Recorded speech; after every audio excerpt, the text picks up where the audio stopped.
আমরা পড়াশোনা করে থাকি নলেজ অর্জন করার জন্য। সেটা বই থেকে হতে পারে, সেটা ম্যাগাজিন থেকে হতে পারে, বা যে কোনো নিউজ পেপার থেকে হতে পারে। যদি যে কোনো বিষয়ে যে কোনো নলেজ গেইন করার পরে আমাদের মাথার মধ্যে সেই নলেজটা না স্টে করে, যে কোনো বিষয়ে পড়ার পরে যদি আমাদের মনেই না থাকে বিষয়টা কি বা কি বিষয়ে আমরা পড়লাম, কি বিষয়ে জ্ঞান লাভ করলাম, তাহলে পড়ার কোনো অর্থই হয় না। বন্ধুরা, আজকের এই ভিডিওটিতে আমরা জানবো 3টে পাওয়ারফুল পদ্ধতি, যার সাহায্যে আমরা সহজে যে কোনো বিষয়, যে কোনো সাবজেক্ট, যে কোনো নলেজ কিভাবে মনে রাখতে পারবো, আমাদের মেমোরি পাওয়ার কিভাবে বাড়াতে পারবো। সেই 3টি বিষয় কি কি, চলো দেখে নেওয়া যাক। প্রথমে যে পয়েন্টের কথা বলবো সেটা হচ্ছে অ্যাক্টিভ রিকল। যে কোনো বিষয়, সেটা বই হতে পারে, ম্যাগাজিন হতে পারে, নিউজ পেপার হতে পারে, শুধুমাত্র পড়ে ফেললাম তাহলে কিন্তু চলবে না। পড়ার পরে নিজেকে প্রশ্ন করতে হবে যে আমি কি বিষয়টা পড়লাম, আমি যে বিষয়টা সম্পর্কে পড়াশোনা করেছি সেটা রিলেটেড 3 থেকে 4টা স্ট্রং কি কি পয়েন্ট আমার মাথার মধ্যে এই মুহূর্তে আছে, আমি কি কি মনে করতে পারছি,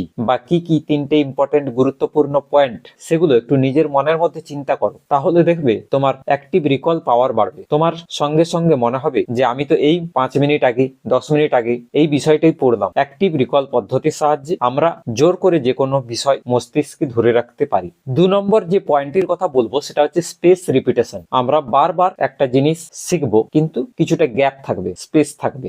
বিষয়টা চলো জেনে নেওয়া যাক। যে কোনো বিষয় যদি আমরা আজকে পড়ে থাকি, তাহলে এর পরের কাজ হবে একদিন গ্যাপ দিয়ে তার পরের দিন আমরা আবার ওই বিষয়টা সম্পূর্ণ পড়বো। আবার একদিন কমপ্লিট হয়ে যাওয়ার পরে 3 দিন গ্যাপ থাকবে, 3 দিন পর আবার আমরা সেই বিষয়টাকে পড়াশোনা করব। 3 দিনের পরে আবার 7 দিনের গ্যাপ থাকবে, তারপরে আবার আমরা সেম বিষয়টা আবার পড়াশোনা করব। তাহলে এইভাবে 1, 3, 7 এইভাবে যদি আমরা গ্যাপ দিয়ে একটা বিষয়কে রিপিট করে পড়তে পারি, এতে কি হবে, আমাদের ব্রেনের মধ্যে ওই বিষয়বস্তুটা সহজেই মনে থেকে যাবে। এবং এই রিপিটেশন পদ্ধতির সাহায্যে আমাদের ব্রেনে, আমাদের মস্তিষ্কে একটা সিগন্যাল যায়। এই যে আমরা রিপিটেশন ভাবে 1 দিন, 3 দিন এবং 7 দিন অন্তর অন্তর একটা সেম বিষয়কে বারবার পড়ছি, এতে ব্রেনে কি সিগন্যাল যাচ্ছে না, ব্রেনে এটা সিগন্যাল যাচ্ছে যে এই বিষয়টা খুবই ইম্পর্টেন্ট একটা বিষয় এবং এটা আমাকে মনে রাখতে হবে। এইভাবে আমরা স্পেস রিপিটেশন পদ্ধতির সাহায্যে গ্যাপ দিয়ে কোনো বিষয়কে মনে রাখতে পারি। 3 নম্বর যে পয়েন্টের কথা বলবো সেটা হচ্ছে ভিজুয়ালাইজেশন এবং স্টোরি টেলিং মেথড। দেখা যায় এখনকার দিনে যে কোনো